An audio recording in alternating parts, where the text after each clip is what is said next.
성장기에 어떤 상처가 있으신 분들이 여기에 매진한다라고 저는 생각을 해요. 억압적 환경에서 자란 사람들이 많이 극으로 빠져요. 보통은 가장 많이 억압을 하는 게 이제 부모님, 특히 그 중에서도 아버지. 엠마오 연구소. 그 착한 언니가 전광훈에 빠진 이유. 네, 이게 바로 오늘 라이브 첫 번째 주제입니다. 네, 엄청난 폭탄을 가져온 것 같죠? 이렇게 제목을 잡았는데 좀 이렇게 바꿀 수 있을 것 같아요. 그러니까 교회 청년이 극우에 빠지는 이유라고도 볼 수 있을 것 같고, 사실 제가 뭐 저번뿐만 아니라 이제 여러 차례 통해서 얘기하지만은 지금 워낙 정치 논쟁이 활발하게 있기 때문에 웬만하면 편가르기에 해당하는 말은 하고 싶지 않아요. 근데 지금 이걸 보시면서 지금 전광훈이 극우라고 하는 겁니까? 네, 저는 극우라고 생각을 해요. 전광훈만큼은 우리가 이해할 수 있는 범위를 넘어선 사람이라 생각을 하고, 만약에 이 영상을 보시는 분들 중에 나는 그렇게 생각 안 합니다. 전광훈 목사님은 물론 가끔씩 자극적인 말을 할 때도 있지만 정말로 이 땅에 필요한 목소리를 내기 위해 그렇게 생각하시는 분들은 지금 가시면 돼요. 나는 그 의견에 대해서 1도 동의하지 않으니까 우리가 최소한 똥하고 된장만큼은 구분할 수 있어야 될 것 같아요. 고추장, 된장, 취향 차이는 있을 수 있죠. 하지만 된장하고 똥을 구분하지 못하면 그건 아니라 생각을 해요. 근데 아무튼 다시 얘기로 돌아와서 그런 식으로 극우에 빠지는 교회 청년들을 보고서 저한테 물어보시는 경우가 되게 많아요. 아니, 예를 들면 교회에서 너무나 평소에 착했던 사람이고 어떤 극단적인 모습을 전혀 보이지 않았던 사람인데 이번에 너무 극우적인 집회에 나가고 혹은 극우적인 행동을 하고 굉장히 극단적인 사람을 지지하면서 뭔가 극단적 행동, 발언 그런 것들을 하는 걸 보면서 되게 충격받는다. 이거 어떻게 이해해야 되냐. 그러니까 그런, 예를 들면, 착한 언니라고 제가 대변했습니다만, 실제로 저한테 온 상담도 그런 내용이에요. 교회에서 어떤 언니가 너무 얌전하고 평소에 그런 언니였는데, 갑자기 이런 주제만 나오니까 갑자기 눈이 희번덕하게 뜨면서, 그런 말 하시면 안 된다고. 정광훈 목사님께서는 지금 우리가 막 얘기하는 것처럼, 이렇게 갑자기 돌변하더라. 이걸 우리가 어떻게 바라봐야 되냐라고 얘기하길래, 이거를 이해할 수 있는 어떤, 교회 청년이 극우에 빠지는 그 심리를 좀 얘기해 보려고 해요. 물론 이제 다른 컨텐츠에서도 비슷한 말을 여러 번 한 적이 있었지만 특히나 지금 이 말을 하는 게 참 중요한 이유가 뭐냐면은 어쨌든 지금 극우와 보수를 또 구분해야겠지만 어쨌든 마치 개신교가 극우의 상징처럼 좀 바뀐 것도 있어요. 그러면서 사실 비그리스도인들 많이 물어오시는 문제인데 사실 최근에 그런 좋은 영상 많이 나왔더라고요. 그 개신교는 어쩌다가 이렇게 극우화되었나, 여기에 대해서 여러 가지 얘기들을 많이 해주신 분들 계신데 그 말씀 모두 동의하고, 또 여기에서 나온 것들은 어떤 이제 역사적 맥락 혹은 정치적 맥락을 많이 언급하시더라고요. 한번 되게 참고해 보시면 좋아요. 그러니까 예를 들면 역사적 맥락 같은 경우는 평양으로부터 시작된 개신교 특성상 왜 좀 아무래도 좀 더 극단적 성격을 가질 수밖에 없었는지에 대한 얘기도 나오고, 정치적 맥락 같은 경우도 마찬가지인데 뉴라이트의 등장이라든가. 저는 제가 좋아하는 설명은 이것도 모두 맞습니다만 저는 조금 더 심리적 설명을 하고 싶어요. 심리적인 설명. 그러니까 좀 더 자세히 말하자면은 저는 어떤 한 개인이 자신의 행동을 결정하는데 많은 영향을 끼치는 게 아까 얘기했던 사회적, 정치적, 역사적 맥락도 있겠지만 저는 유아기 혹은 성장기의 기억이 여기에 많이 영향을 끼친다고 저는 생각을 하거든요. 그러니까 어떤 한 사람이 자신의 행동에 그렇게까지 거룩하거나 숭고한 것 때문에 자기의 행동을 결정한다기보다 대부분 성장기의 어떤 기억들이 자기 행동에 많이 영향을 끼치고 거기에 나아가서 유아기나 성장기에 특별한 상처가 있는 경우에는 그 상처가 성인이 되어서 굉장히 자극적인 형태로 드러난다고 저는 생각을 해요. 그런 면에서 저는 극우에 빠지신 분들 보면은 일단 제가 만나봤던 사람들 중에 여기에 해당하지 않는 사람은 거의 없었던 것 같아요. 일단 극우 같은 경우는 저는 역시 성장기에 어떤 상처가 있으신 분들이 여기에 매진한다라고 저는 생각을 해요. 자, 그러면은 보통 극우들이 어떤 상처를 가지고 있는 분들이 많이 그렇게 되냐라고 했을 때 이렇게 말을 할 수 있을 것 같아요. 보통 억압적 환경에서 자란 사람들이 많이 극우로 빠져요. 억압적 환경. 그러니까 억압의 주체는 많이 있을 텐데 보통은 가장 많이 억압을 하는 게 이제 부모님, 특히 그 중에서도 아버지. 어떤 부계 쪽에서 억압적인 환경에서 아이를 키우게 되면은 그 아이가 자라서 보통 극단적, 특히 극우적 성향을 지닐 가능성이 상당히 높고, 실제로 이런 극우 활동하시는 분들 보면은 약간 그런 환경에서 자라신 분들이 많아요. 자, 그럼 이게 어떻게 이어지는지 제가 한번 그 메커니즘을 알려드릴게요. 이게 보통 억압적 환경에서 자라면, 예를 들면 이제 엄마 아빠가 막, 예를 들면은 뭐 특히 이제 안타깝게도 보통 이게 그 기독교 가정에서 이런 일이 보통 많이 생기죠. 아이의 일단 일주일에 한번 주일날 그 교회 출석을 통제하기도 하고, 또 교회 출석하다 보니까 이거 하면 돼, 안 돼 하다 보니까 보통 기독교 가정에서 그렇게 억압적으로 자라는 친구들이 많단 말이에요. 근데 그렇게 억압적으로 자랄 때 어느 정도 내가 그것을 반발할 수 있는 여지? 반발할 수 있는 여지가 있으면, 나 이 억압이 싫어 라고 이렇게 생각하게 되어서 억압에 대해서 오히려 오히려 그 억압을 되게 싫어하는 사람이 될 수 있는데, 이게 일반적인데 그런 경우 있어요. 억압적 환경인데 정말 저항할 수 있는 여지가 정말 없는 그런 억압. 예를 들면은 진짜 아버지의 그 억압적 타입이 단순히 잔소리하고 끝나는 게 아니라, 진짜 만약에 그 틀을 따르지 않으면은 완전 막 뭐 신체적 폭력을 가하든, 아니면 뭐 언어 폭행을 가하든, 아니면 뭐 아니면 뭐 엄마랑 아빠랑 같이 합동해서 막 애를 막 어떻게 하든 저항할 수 있는 여지가 정말 없는 억압에 있게 되면요, 그때는 아이가 어떻게 되냐면은, 이걸 내가 저항하고 싶은데 저항할 수 없어, 빠져나가고 싶은데 못 빠져나와, 이러면 어떻게 되냐, 그 상황을 오히려 적극적으로 수용하게 됩니다. 왜냐면 그래야 내가 견딜 수 있거든요. 그러니까 이 억압을 받고 있어, 억압이 힘들어, 스트레스야, 근데 피하고 싶은데 못 피해. 그러면 그때 내가 할 수 있는 가장 좋은 심리적인 보상은, 이게 맞기 때문이야, 이렇게 억압받는 환경이 맞고 이게 옳기 때문에 내가 이렇게 잘하는 거야, 맞아, 이게 원래 사람이 이렇게 잘하는 게 맞고 이게 정상이야 하면서 그 억압적 환경을 받아들이게 됩니다. 받아들이고 이걸 잘 수행하면서 부모님의 인정을 받고, 그걸 기반으로 자신의 자존감을 형성하게 돼요. 그러니까 어른들 말 잘 듣고 어른들한테 예쁨 받는 걸로 자기의 자존감을 형성하는 쪽으로 자기를 바꿔버리죠.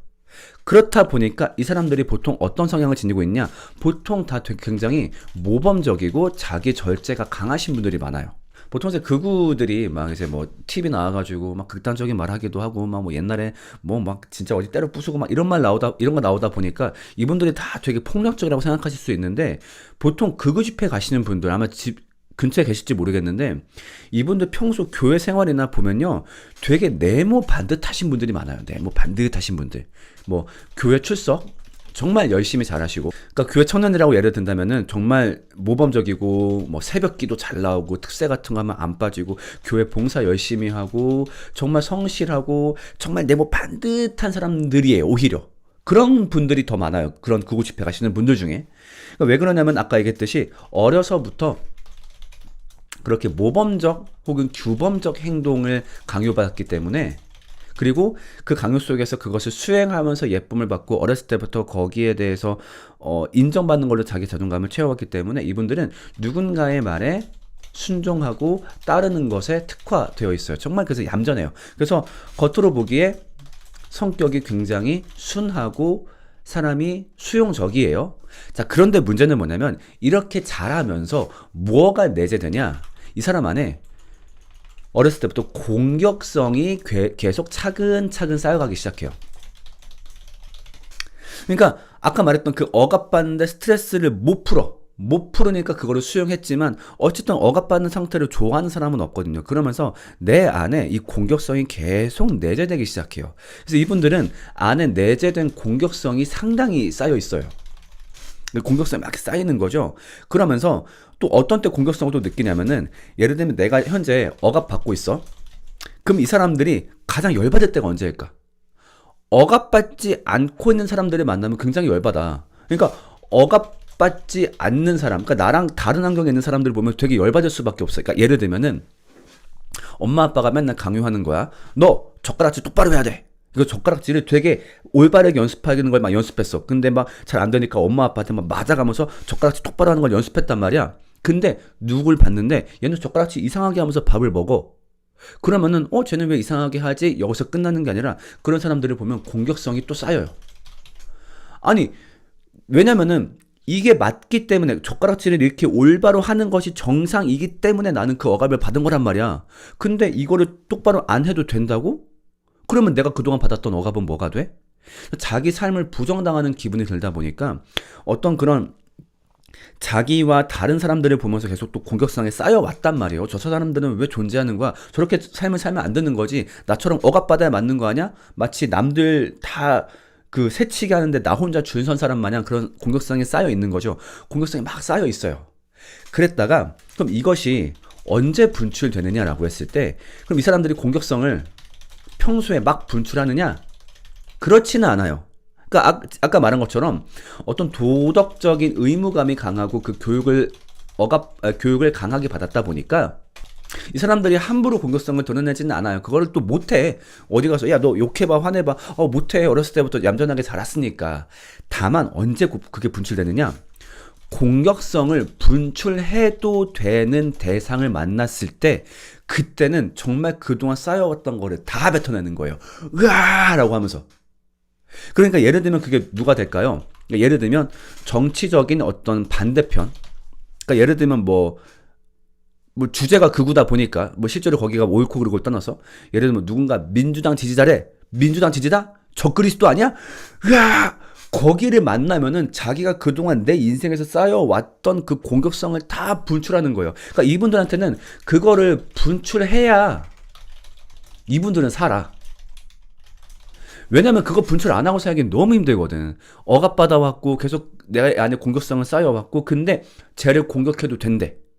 그래서 이분들 특징 보면요. 자꾸 공격 대상 설정하길 좋아해요. 뭐 예를 들면 뭐 누군가가 뭐 진화론 주장해? 아니면 누가 동성애를 조금이라도 옹호해? 아니면 차별금지법을 조금이라도 옹호해? 뭐 가톨릭이야? 아니면 뭐 WCC를 저기 해? 그 다음에 뭐 베리칩이야? 또 뭐 있을까? 뭐 엄청 많이 있잖아요. 뭐 미디어 속에 있는 뭐 옛날에 뭐 요즘은 좀 유행이 지났지만 뭐 백워드 마스킹 세상 음악을 들어? 뭐 뉴에이지야? 이런 식의 공격 대상을 설정해 주면요. 이분들은요. 오히려 그때 심리적인 안정감을 느껴요. 나 이제 이거 쏟아놔도 되는 거야? 그러니까 항상 오줌 마려운 사람처럼 그 안에 진짜 이 쉬 마려운 게 가득 차 있는 거야, 공격성이. 근데 그 공격성을 분출해도 된대. 그러면은 거기다가 빡 쏟아 놓는 거예요. 그동안 쌓여왔던 공격성을. 그렇다 보니까 이분들한테는 전광훈 같은 사람이 너무 좋은 거예요. 왜? 이 사람들이 자꾸 공격 대상을 설정해 주거든요. 자, 저기야! 저기다가 쏟아 부어!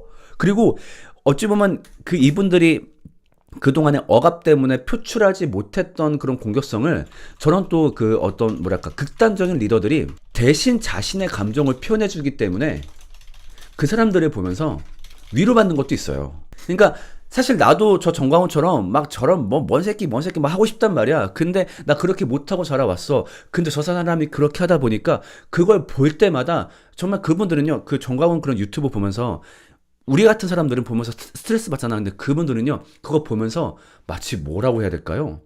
힐링물을 보듯이 편안함을 느끼세요. 내 안에 쌓여있는 공격성을 저 사람이 분출시켜주는 게 너무 좋은 거야. 그러니까 막 어떤 사람들 중에는 막 기업가 돈 많이 버신 분들이 정광훈한테 막 몇 천만 원, 몇 억 후원하고 하는 게 이해가 되는 거예요. 왜냐면은 내가 어디 가서도 분출하지 못했던 내 안의 공격성을 저 사람이 분출해주고 있거든. 너무 좋은 거야. 그래서 저 사람이 오히려 극단적인 행보, 극단적인 말, 행동을 할수록 그게 오히려 더 좋은 거죠. 왜냐면 저 사람이 내 안의 공격성을 대신 분출해주고 있다 보니까 내 서름을 이해해주는 것 같은 거야. 아 맞아, 나 정말 그렇게 억압받으면서 자라왔어. 그래서 그거를 나를 억압했었던 주체를 원망하는 게 아니라 이 억압에 반대되는 저 세력이 그동안 잘못됐던 거야. 내가 맞았어. 나 억압받고 사는 거 맞았었는데 이 억압에 반대되는 이야기를 하는 저놈들이 못됐던 거야. 맞아, 저 사람들 죽여야 돼. 막 그러면서 어떤 거기서 이제 그런 상쾌함을 느끼는 거예요. 그래서 우리가 교회에서 다시 돌아올게요. 교회에서 굉장히 얌전해 보이는 사람들, 소위 말해서 순종적이고 수용적이고, 그러니까 이런 사람들은 저번에 얘기한 것처럼 그러니까 되게 어렸을 때부터 굉장히 억압적으로 자라왔을 가능성이 커요. 정말 어떤 행동에 있어서도 정말 규율을 많이 지켜야 했었고, 그렇다 보니까 교회에서 굉장히 수용적이고 무난무난해 보이죠. 근데 그렇다 보니까 그런 만큼 자기 안에 내재된 공격성이 쌓여 있고, 이 사람들은 아까 얘기했던 그런 극단적인 리더를 만났을 때, 막 이제 그런 자기의 표출되는 게 있다 보니까 거기서 어찌 보면 굉장히 그 양극단적인 성격이 나오는 거예요. 그래서 사람들 앞에 교회에서 평소에는 얌전해 하지만 어떤 공격 대상을 만났을 때는 굉장히 공격성으로 변해. 그래서 어떤 케이스도 봤냐면은 되게 착해 보이는 형이었는데 나중에 뭐 정말 모종의 계기로 이 형이 인터넷에서 쓴 글을 어찌 보면 우리한테 들킨 계기가 있었는데 인터넷에서 막 너무 막 되게 쌍스러운 말을 한 케이스도 있었거든요. 그러니까 단순히 어떤 막 욕만 하고 그런 게 아니라 막 정말 너무 막 성적인 욕까지 해가면서 막 그런 케이스. 그러니까 그 다 어렸을 때 내재되어 있는 분노 탓이라고 저는 개인적으로 생각을 해요. 그래서 저는 이런 극우에 있어서 그런 개인의 심리적인 영향이 굉장히 크다고 생각을 해요. 그래서 그런 얌전한 사람이 갑자기 정광훈 같은 사람을 따라갔을 때 물론 가슴 아프긴 하지만 우리가 이런 심리적인 맥락에서 이해를 할 수 있다. 그래서 그런 이제 어떤 교회 안의 청년들이 극우의 선봉에 서는 것은 충분히 이해가 되는 맥락이다. 그러니까 그런 어떤 어려서부터 자라온 억압적 환경 그리고 억압적 의무감이 그들에게 공격성을 심어주었고 그 공격성을 분출해주는 극단적 리더, 뭐 정광훈 같은 그런 사람들에게 환호를 느끼게 만들었다. 저는 좀 그렇게 생각이 들어요. 응원님 얘기한 것처럼 과도한 PC와 페미니즘의 역풍이라고 했을 때 그것도 이해가 가는 게 있어요. 그러니까 그건 제가 봤을 때 그 역풍은 제가 봤을 때는 일반적인 보수까지 이해할 수 있는 부분인 것 같고 근데 지금처럼 극우를 갈 때는 약간 요렇게까지 좀 가줘야 되는 게 아닐까 싶은 생각이 좀 있어요. 그러니까 이분들이 항상 공격의 대상을 찾고 싶어 해요. 그러니까 평소엔 얌전했다 보니까 오히려 얌전했을 때 쌓인 공격성 때문에 근데 만약에 누군가가 공격 대상을 찾지 못하게 예를 들면은 우리가 교회 안에서 예를 들면 뭐 민주당 지지자와 국힘의 지지자와 함께 공존할 수 있어야 돼요. 이런 말을 하잖아. 그럼 일반적인 사람들은 그렇지 끄덕끄덕 하는데 그 사람들은 더 분노해. 왜? 내가 공격하고 싶은데 오줌 마려운데 여기다 오줌을 싸야 되는데 그 오줌을 못 싸게 만드니까 그분들은 그 말을 못 견디는 거죠. 그래서 아무튼 오늘날의 청년들이 그런 극우에 빠지는 것을 뭐랄까 너무 어떤 합리적 행동의 결과라고 보기보다도 그런 어떤 심리적 발현의 결과로 본다면은 좀 이해할 수 있는 폭이 넓다고 생각하고 저는 극좌도 마찬가지라 생각하고요. 극좌는 뭐 지금은 극우를 얘기했으니까 길게는 얘기하지 않겠습니다만 짧게 얘기하자면은 보통 극좌 같은 경우는 또래 집단 형성이 잘못되었을 때 원활한 또래 관계를 잘 형성하지 못했을 때 보통 극좌로 빠지는 경우가 많아요. 그래서 극좌 같은 경우는 솔직히 학창 시절에 좀 이제 아싸 내지는 원활한 교우 관계를 갖지 못했던 사람들이 이쪽에 좀 많이 빠져요. 그건 제가 나중에 또 한번 얘기를 해볼게요. 엠마 연구소. 그러니까 영상을 편집하다가 좀 미처 못 담은 얘기가 있는 것 같아가지고 말을 추가를 할게요. 제가 까는 건 보수가 아니라 극우예요. 극우. 그러니까 사실 보수나 극우나 반대하는 가치들이 동일하죠. 똑같은 사람들을 싫어하는 건 맞지만 극우들은 자기가 싫어한다는 이유로 극단적인 행동과 극단적인 말을 하고서 그거를 합리화할 때 그거를 극우라고 할 수 있고 그냥 난 저거는 지지하지 않아 난 저거는 싫어 그래서 예를 들면 내 투표를 그걸 표시할 거야 이거는 그냥 보수라고 할 수 있겠고 분명히 보수는 존재해야죠. 오히려 민주주의 사회에서 한쪽만 있는 것은 그것이 아무리 옳든 그르든 간에 건강하지 않은 상태니까 보수는 인정할 수 있다. 하지만 극우만큼은 아니다. 또 이야기 중간에 등장한 뭐 WCC 반대, 카톨릭 반대, 뭐 동성애 차별금지법 반대, 반대할 수 있죠. 그 나쁜 건 아니죠. 하지만 그거를 반대한다는 이유로 극단적 행동을 보이거나 극단적 말을 하거나 혹은 극단적 말을 하는 사람들을 그걸 반대해준다는 이유 하나만으로 변호하려고 하거나 아니면 나와 다른 생각을 가지고 있는 사람들은 무조건 다 잘못됐고 혹은 그리스도인도 아니고 뭐 교회 내에서 공존할 수 없고 이렇게 말하는 사람들을 극우라고 하는 겁니다. 오해 없으시면 좋겠는데 오해하실 분들은 아마 영상 여기까지 보지도 않으셨겠죠? 그게 하나의 걱정거리입니다.